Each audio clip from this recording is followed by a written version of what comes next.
அன்பு நண்பர்களுக்கு டாக்டர் சரவணந்தாவின் இனிய வணக்கங்கள். நண்பர்களே, இந்த மழை காலம், பனிக்காலம், டஸ்ட்டு, இது மாதிரி பல பிரச்சனைகளை சுற்றுச்சூழல் பிரச்சனைகளால், தட்பவெப்பநிலை மாறுதல்களால் ஏற்படக்கூடிய உடல் மாற்றம் என்பது ஒண்ணுதான். என்னது? காய்ச்சல், தலைவலி, சளி, இருமல். இதுதான் ஏற்படும். இதுல இருமல் அப்படின்னு பொதுவா நம்ம சொல்லிடுறோம். ஆனால் அந்த இருமல்ல பல வகைகள் இருக்கு.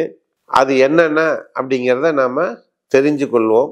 முதல் வகை வறட்டு இருமல், ட்ரை காஃப் அப்படின்னு ஆங்கிலத்துல சொல்லுவாங்க. அடுத்து ஈர இருமல், வெட் காஃப். அதுக்கடுத்து அக்யூட் காஃப்.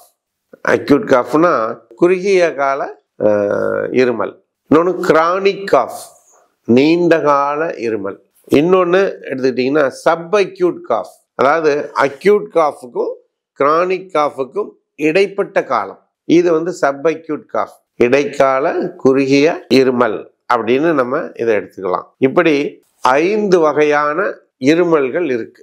இந்த 5 வகையான இருமல்களும் எந்தெந்த சூழ்நிலையில வரும், என்னென்ன நோயினால வரும், அப்படி வருகின்ற பொழுது அதை எப்படி நாம் தடுத்து அதிலிருந்து நாம் மீள்வது, இதனால் ஏற்படக்கூடிய பின் விளைவுகள் எல்லாம் என்ன என்பதனை நம்ம மிகவும் விரிவாக இந்த 5 தலைப்புகளின் கீழே அடுத்தடுத்து வரக்கூடிய வாரங்கள்ல பார்க்க இருக்கிறோம். ஆகையினால் நண்பர்களே, தொடர்ச்சியாக இது போன்ற ஆரோக்கியத்துக்கான, உடல் நோயை தீர்ப்பதற்கான குறிப்புகளை எல்லாம் தெரிந்து கொள்வதற்கு சர்வம் யூடியூப் சேனலை சப்ஸ்கிரைப் செய்யுங்கள் என்று கேட்டு வாய்ப்பளித்த சர்வம் யூடியூப் சேனலுக்கு நன்றி கூறி விடைபெறுகிறோம். நன்றி, வணக்கம்.